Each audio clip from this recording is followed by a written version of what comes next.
दोस्तों, मैं चरणजीत अरोड़ा एक बार फिर से स्वागत करता हूं मेरे इस channel higher mathematics by Charanjit Arora.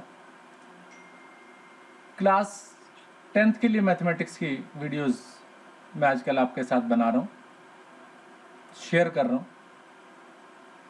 Arithmetic progression आजकल हम लोग बात कर रहे हैं उस पर। तो एपी को पिछले 2-3 वीडियोस में मैंने आपके साथ शेयर किया।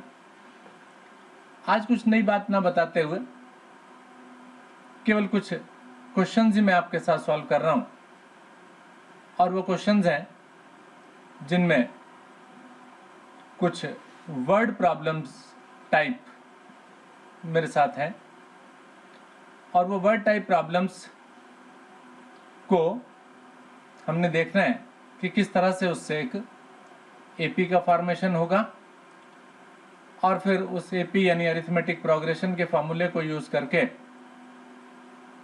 उसमें जो भी रिक्वायर्ड होगा उसको हम फाइंड आउट करेंगे। तो देखते हैं फर्स्ट प्रॉब्लम क्या है मेरे सामने। फर्स्ट प्रॉब्लम जो मेरे सामने है वो कुछ ये है, इस sum of ₹1000 is invested at 8% simple interest per year. यानी 1000 रुपए इन्वेस्ट किए गए 8% के सिंपल इंटरेस्ट पर। आगे क्या बोला? Calculate the interest at the end of each year. आपसे बोला गया कि फर्स्ट ईयर के एंड में, सेकेंड ईयर के एंड में, थर्ड ईयर के एंड में कितना कितना इंटरेस्ट बनेगा, इसे आप कैलकुलेट कीजिए। चलिए सबसे पहला काम तो यही करते हैं। Come to the solution. मुझे प्रिंसिपल अमाउंट गिवन है 1000 और rate of interest that is 8% per annum. अब अगर मैं इंटरेस्ट, सिंपल इंटरेस्ट की बात करूं तो सिंपल इंटरेस्ट निकालने के लिए मेरे पास फॉर्मूला होता है principal into rate into time divided by 100। तो अब अगर फर्स्ट ईयर के एंड में मैं इंटरेस्ट निकालूं तो principal 1000, rate of interest is 8, 1 year और divided by 100, that gives me 80। यानी फर्स्ट ईयर के एंड में जो इंटरेस्ट बनेगा वो 80 रुपए का बनेगा, 1000 रुपए का। लेकिन अगर यही चीज 2 साल की जाए तो वही 1008 इंटू 2 डिवाइडेड बाई 100, वो बन गया ₹160। थर्ड ईयर यानी 3 इयर्स की बात करूं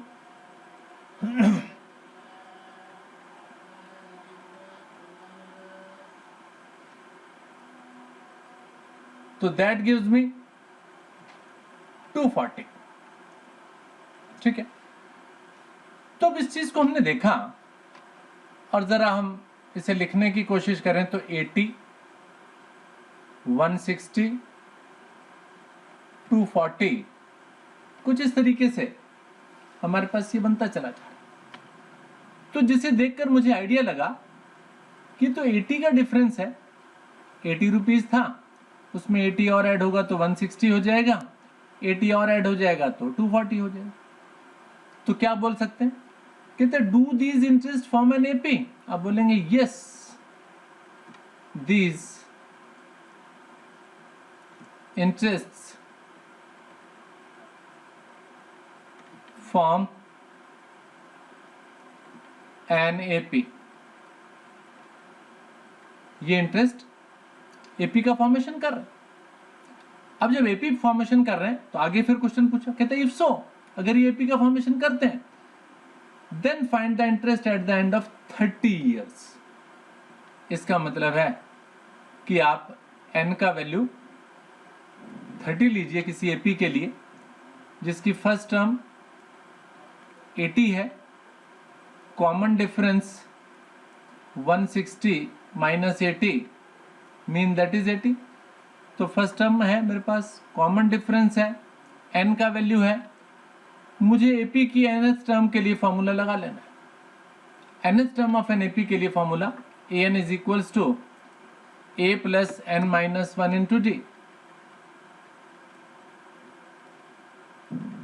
तो A30 मुझे कैलकुलेट करना है कि interest after 30 years A is 80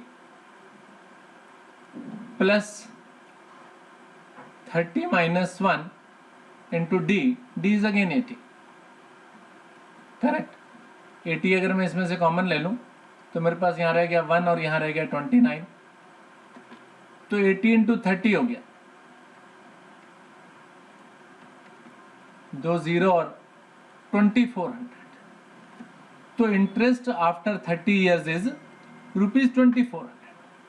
simple सी बात है, क्वेश्चन को रीड किया, इंटरेस्ट मैंने कैलकुलेट किए और ये देखा कि दैट फॉर्म्स एन एपी, और उस एपी का यूज किया और आफ्टर 30 years कितना इंटरेस्ट होगा ये हमने फाइंड आउट कर लिया। ठीक है, चलिए और आगे बढ़ते हैं और इस टाइप के प्रॉब्लम्स देखते हैं। ये नेक्स्ट क्वेश्चन है मेरे सामने। सेकेंड क्वेश्चन में बोला गया Subba Rao started work in 1995 at the salary of ₹5000। 5000 रुपए उसको स्टार्टिंग में 1995 में सैलरी मिलता था और साथ ही साथ received an increment of ₹200 each year, और उसको ये प्रॉमिस किया गया कि हर साल आपको ₹200 इंक्रीज कर दिए जाएंगे। यानी अगर फर्स्ट ईयर के अंदर 5000 मिलेंगे तो सेकंड ईयर के अंदर 5200, फिर 200 और ऐड कीजिए 5400, तो इस तरीके से 200 ऐड होते चले जाएंगे। ऐसा ही तो होता है एपी में, एक फिक्स टर्म कंटिन्यूअस ऐड होती चली जाती है।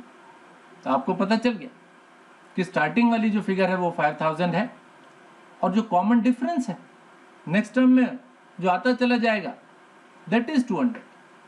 अब क्या कहता है, in which year did his income reach 7000। इस तरीके से उसकी जो इनकम है वो बढ़ते बढ़ते 7000 कब हो जाएगी। आइए इसको भी सॉल्व करने का प्रयास करते हैं। इसमें मैंने देखा कि फर्स्ट टर्म इज 5000,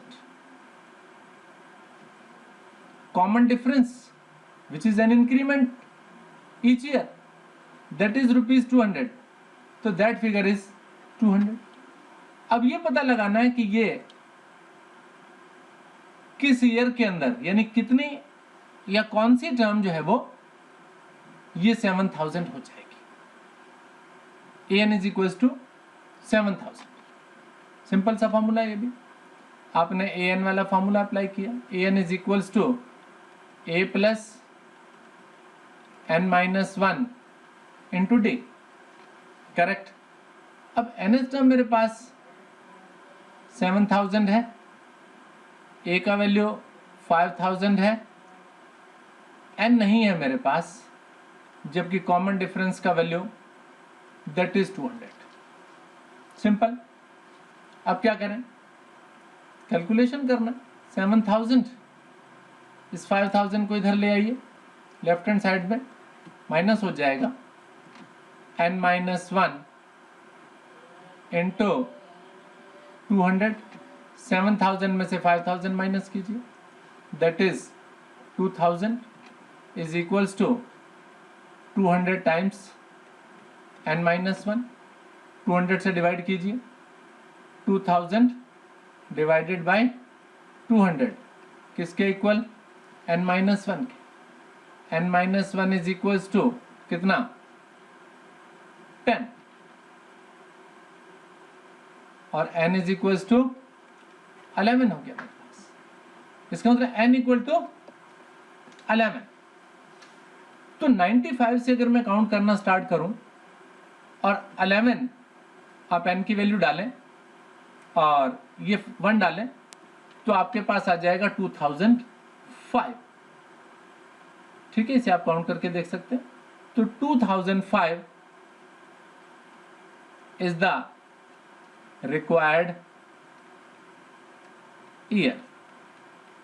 ठीक है, यानी 2005 के अंदर ये उसका सैलरी बढ़ते बढ़ते, जो कि 5000 से स्टार्ट हुआ था, वो 7000 हो जाएगा। Is it fine?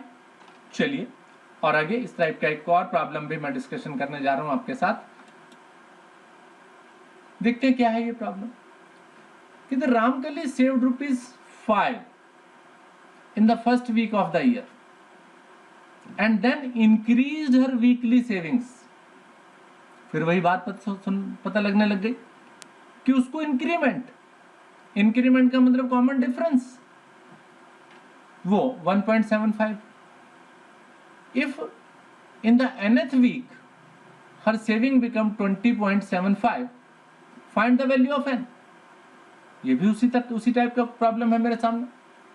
Come to the solution for this also। Starting value is 5, increment जिसको मैं d बोल सकता हूं, that is 1.75, और nth term 20.75, n का वैल्यू नहीं मालूम, उस n की वैल्यू को मुझे फाइंड करना। ठीक है, अब यहां भी nth टर्म के लिए फॉर्मूला लगाते हैं। an is equals a plus n minus 1 into D. nth term is 20.75, a के प्लेस पर आपको पुट करना है, that is 5 plus n minus 1 into D is 1.75। Alright, 5 को उठाइए, इधर लाइए। 20.75 minus 5 equals to 1.75 into n minus 1।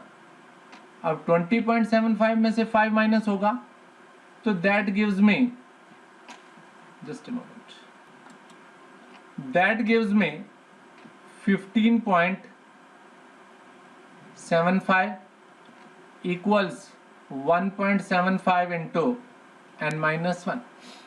अब हमें तो n का वैल्यू निकालना, तो n माइनस 1 का वैल्यू कितना आया? 15.75 को 1.75 से डिवाइड कर दीजिए। 15.75 divided by 1.75, then n minus 1 is equals, point से पॉइंट काट दीजिए, तो 1575 डिवाइडेड बाय 175। अब इसको डिवीजन करके देख लेते हैं, तो मेरे पास n माइनस 1 का वैल्यू जो आ जाएगा वो 9 आ जाएगा। 1575 को 175 से डिवाइड करेंगे तो 9 पर जाएगा, तो n का वैल्यू मेरे पास कितना आ गया? That is 10। सिंपल, आसान प्रॉब्लम है। ठीक है, आइए क्वेश्चन और देखेंगे। अभी ये है जी वो नेक्स्ट क्वेश्चन। इसमें बोला गया मुझे कि the sum of 4th and 8th term of an AP is 24। कोई एक एपी है, उसकी 4th और 8th टर्म का सम 24 है, और 6th और 10th ले लें तो उनका सम 44 है। Find the first 3 terms of an AP. उसी एपी की पहली 3 टर्म्स को फाइंड कीजिए। Find the first 3 terms. ठीक है, तो देखिए बड़ा सिंपल प्रॉब्लम है। मुझे बोला गया 4th और 8th टर्म का सम, 4th term plus 8th term, उनका सम 24। अब अगर आपको याद है तो 4th टर्म होती है a प्लस 3d, और 8th टर्म होती है a plus 7d equal to 24। और यू कैन राइट a और a 2a plus 10d equal to 24। 2 से अगर मैं इसे डिवाइड कर दूं तो मेरे पास आ गया a plus 5d is equals to 12। एक इक्वेशन तो ये बन गई। एक सेकेंड सेंटेंस और गिवन है, the sum of 6th and 10th term. 6th and 10th term का सम दैट इज 44। अब 6th टर्म याद करो क्या होती थी, उसको लिखते थे हम a + 5d और 10th टर्म को लिखते थे a + 9d and that is equals to 44। a and a, this is 2 again, और 9 और 5 14 is equals to 44। इसे भी 2 से डिवाइड कर दें तो मेरे पास आ गया a + 7d is equals to 22। Is it fine ना? यस। Second equation. अब ये जो दो इक्वेशंस मेरे सामने आई, इनको सॉल्व करके हम a और d निकाल सकते हैं। आइए इन्हें माइनस कर लेते हैं। a + 7d equals to 22 and a + 5d equal to 12। Subtract कर दूं, a got cancelled, 2d equal to 10 and d का वैल्यू मेरे पास आया that is 5। अब d किसी में पुट कर लो, फर्स्ट में पुट करता हूं। चलिए, a + 5 d के प्लेस पर 5 equals to 12, a + 25 equal to 12, तो a का वैल्यू आ गया 12 - 25, a is equals to -13, a equals to -13। Correct. अब a और d जब मेरे पास आ गए तो समझिए पूरी एपी आ गई, जो मर्जी लिखवा ले। कहते फर्स्ट 3 टर्म्स चाहिए। अब फर्स्ट 3 टर्म्स, तो फर्स्ट टर्म तो -13 हो गया, सेकेंड टर्म होती है a + d, यानी -13 में 5 ऐड कर दो, 13 में से 5 चला गया तो माइनस का 8 रह गया। ठीक है, और आगे बढ़ेंगे, a + 2d, तो -13 + 10 -3 रह गया। और आगे बढ़ेंगे, क्योंकि उसने हमसे 3 ही टर्म मांगी है, तो ये 3 टर्म्स मेरे पास आ गई। इज इट फाइन ना? ऑलराइट। तो इस तरीके से इस वीडियो को इतना ही रहने देते, नेक्स्ट टाइम नए टॉपिक के साथ फिर मिलेंगे। Thank you very much.